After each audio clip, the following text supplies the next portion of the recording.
Hey there neighbors, Kevin here with etrailer, and today we're going to be taking a closer look at the general fit, a few maintenance items, and then the startup of our Cummins Onan RV Generator here on our 2023 Thor Magnitude Class C motorhome.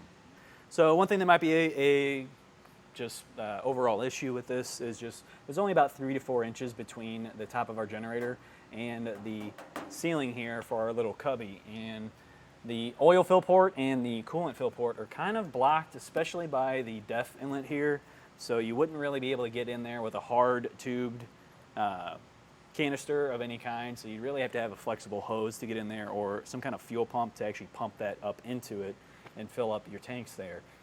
So that could add a little bit more to your maintenance on this, because you are supposed to be doing different kinds of maintenance depending on the amount of usage. So the starting one would be, once you get past that first 20 hours of usage, you're supposed to change out the oil. Obviously it's going to be a lot harder to get in and add some oil into it with how close that is. I can see our neighbors at about 36 hours, so they're just past that point where they should have changed out the oil, so they may have already gotten to that and tried to figure it out, or they may still be needing to do so. Now just down below is where we're going to find some of the other components here and access that we'll need to do our maintenance items. So why don't we drop down here. So when we are doing our oil change, our oil drain is going to be this plug right here. You just simply pop that out and you could allow your oil to drain out.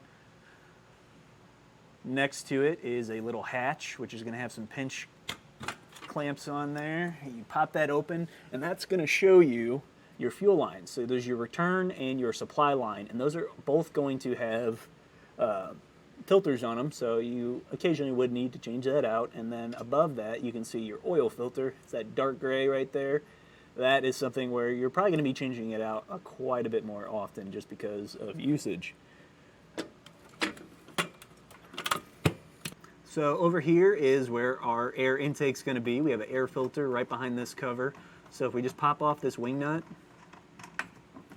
we can pop the cover off and you can gain access to that air filter, which you'll want to either replace or clean out depending on your usage as well. That's all stuff you can find in that owner's manual. They've got a great chart that explains out exactly when you should be doing those changes for your maintenance schedule here. Now one other thing with this, over here you can see quite a bit of rigging done for the exhaust. So they moved that all the way out so it wouldn't be sucking in that exhaust right back into the air intake.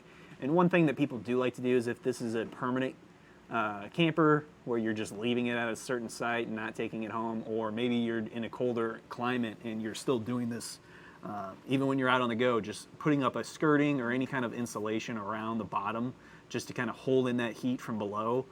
You don't want to do that around your generator if you're going to be using it, because this needs to have proper airflow through it. Otherwise, it's not going to get the right fuel to air mixture in there, and it's not going to perform right, and you're going to end up having more issues. Now, coming over to the right side of our unit, you can see those brackets I was talking about. There's 3 bolts here, and there's more bolts on the other bracket, so you'd have to really get in here to pop those loose and then be able to drop down the bracket that actually holds up our unit here. Moving alongside, we've got our power and our ground. We've got our fuel supply, our fuel return. So when you are checking those fuel lines, a good thing to just kind of look out for, if you're not seeing drips on the concrete, if you're starting to see moisture building up here on the fittings, that's probably your telltale sign that you got a slow leak happening, and it's time to maybe replace the fitting itself, replace the hose. Even though this hose is kind of covered by our body here, it still eventually is going to get dried out and you'll have some dry rot. Typically, it should last the life of the unit itself, so you should be fine, but it doesn't hurt to just double check to make sure that you're not potentially spilling out fuel all over the ground and causing a larger issue. So these are things where you're going to want to check it, make sure there's no leaks happening, no loose connections. If there's any corrosion kind of building up on here, maybe take a wire brush, just clean that off a little bit. Otherwise, you can run into some issues where now you're replacing some cable, or maybe just cutting off and re-splicing that back into a new ring terminal just because it got too corroded over time. Let's go on over to the other side, and that's where our hookup is going to be for our actual controller that runs into the inside of our motorhome. So one other connection point we are going to have is our connection into our motorhome for that control panel, so that way we can actually activate it without having to come out every single time and press on our start button over here.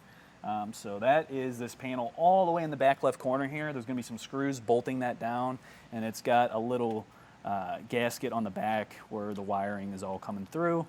So that's going to, like I said, run into that panel. If you want, we can take a closer look at our panel right here too and just kind of go over.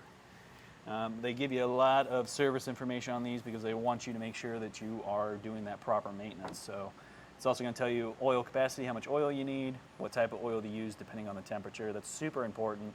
And it's also important to take into mind what your altitude is. You know, as you get higher and higher above sea level, it's going to be harder for that engine to run properly. So you're going to start losing efficiency. So that's something where you want to keep that in mind and maybe limit what your load is if you are in those higher altitudes.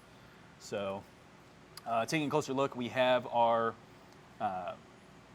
hours counter here. So you can see we got 36 hours and 7/10. That last one where it's white, it even tells you it says 1/10 right there. So that way you can kind of keep a track exactly where you're at. To the right, we're going to have our circuit breaker. So you can see that's already in the on position, and this one is rated for 30 amps. So that's going to be able to power a single AC unit. If you had 2 AC units, you'd want ones that could communicate together and know not to kick on at the same time, because AC units just have a huge draw when they first start up. Along with that, you're looking at your microwaves, any other kind of appliance like a refrigerator, something that's going to be running on 110 and have a pretty big draw when it starts up. To the left of that, we have our start and preheat, which is essentially our priming button here too. So if we hold down on this, the light is going to come on. We'll want to run it for 30 seconds to a minute since this is a diesel, and then we can come over and hold down on the start button. I'm not going to do that just now because we want to pull outside before we start this up, but I am going to show you it in use with the control panel. So why don't we go ahead, we'll close this hatch up, get it outside, and show you how to start it. All right, so we're inside our motorhome now. We've pulled out the shop, so it's safe to actually run our generator now. Now, this specific motorhome has a touchscreen on it. Now, if yours doesn't have that, maybe it's a little bit older, you might find just buttons that look exactly like the one that's actually on the generator, so that rocker style button. So you may have to essentially sit there and hold the prime just like you would, and then hit the start up at the top there. But in our case, with this being a touchscreen, what we're going to do is sit here and hold that start button. You'll hear it priming. Just kicked on. Now before we turn on any large loads, so like our AC units, we don't want any of those on right now. We want to make sure that we're starting it up and letting it run for a little bit. It's really going to need just a couple of minutes to fully get to that running or operating idle. And you'll kind of tell, you'll hear it kind of higher when it first starts out, and then it'll kind of dip down. And that's when it's fine to go and switch over to your AC or your fans. Let's see, so here's a bunch of our loads here. Let's actually move back over. Temperature, there we are. So then we could go in and turn on our AC. Obviously, I'm going to wait a little bit just because we haven't let it fully get to that operating speed, but just to give you a little bit of an idea. And another nice thing with this panel is it's telling you operating time.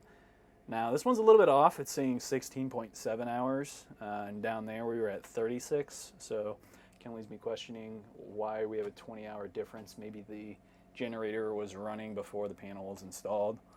And now the panel's just now catching up to it, so there may need to be some kind of software update to where you could actually get that to fully track correctly.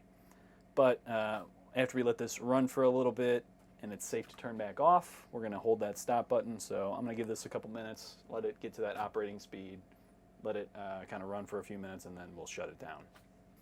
All right, so at this point it's idled down. We can throw on the AC real quick. So we're not hooked up to shore power. Our AC is running. The benefit of that onboard generator is already kicking in because it is probably 90 degrees in here right now, since it's a pretty hot and humid day here in Missouri. So having the ability to run that generator, especially if, say, maybe the power's out at my house, I can just go out to my driveway, hop in my motorhome, and keep working, doing whatever I need to, and stay nice and cool. All right, so after letting it run for just a little bit, we are going to turn off our loads. So I'm gonna come back here, we'll put that back to auto, turn that off, come back to our home. So we want those high draw loads to be off, just gives it a more gentler stop here. And we're gonna sit there and hold that until it fully stops. So now that we've gone over fitment of our generator in our 2023 Thor Magnitude Class C motorhome, the connection points, a few of the maintenance items. Now let's talk about actual installing this or working on it as well. With how tight this is and just the sheer weight and size of our generator, this isn't something where I'd really recommend you doing this at home, especially because with the layout of the body here, you're definitely gonna need some lifts to actually lift up the body and then get that generator under there and support the weight. So this is something where I highly recommend reaching out to one of our dealers using our dealer locator. All you have to do is just enter in your zip code and you can find a shop near you that's going to be able to get this installed properly for you so that you don't have to worry that any of those connection points were installed correctly. But with all that being said, if you still have some questions, feel free to reach out to us via our Ask the Experts link, a comment on this video, or a phone call to our customer service department, and we'd be happy to help you out on your journey.